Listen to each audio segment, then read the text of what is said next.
What forgiveness is. Forgiveness is a form of realism. It doesn't deny, minimize, or justify what others have done to us, or the pain that we have suffered. It encourages us to look squarely at those old wounds, and see them for what they are. And it allows us to see how much energy we have wasted, and how much we have damaged ourselves by not forgiving. Forgiveness is an internal process. It can't be forced, and it doesn't come easy. It brings with it great feelings of wellness and freedom.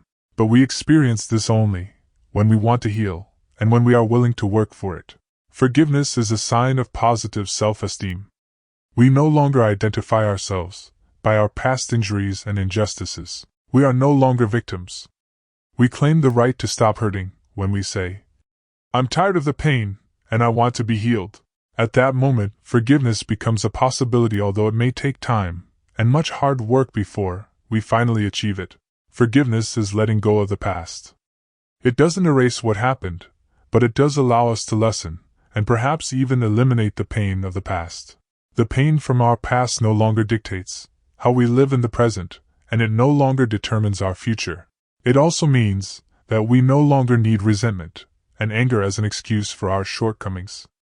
We don't need them as a weapon to punish others, nor as a shield to protect ourselves by keeping others away.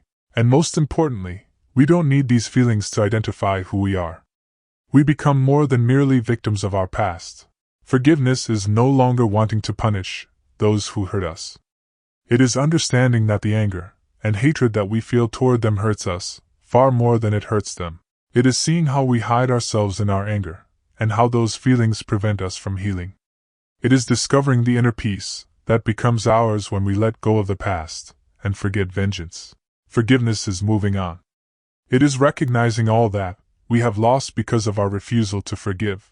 It is realizing that the energy that we spend hanging on to the past is better spent on improving our present and our future. It is letting go of the past so that we can move on. Mistake of trying to run away from the past. The problem is that no matter how fast or how far we run, the past always catches up to us, and usually at the most inopportune time. When we forgive, we are dealing with the past in such a way that we know we all have been hurt. And at one time or another, most of us have made the longer have to run. For me, learning how to forgive wasn't easy. But I did learn, and my life is better for it even here on death row.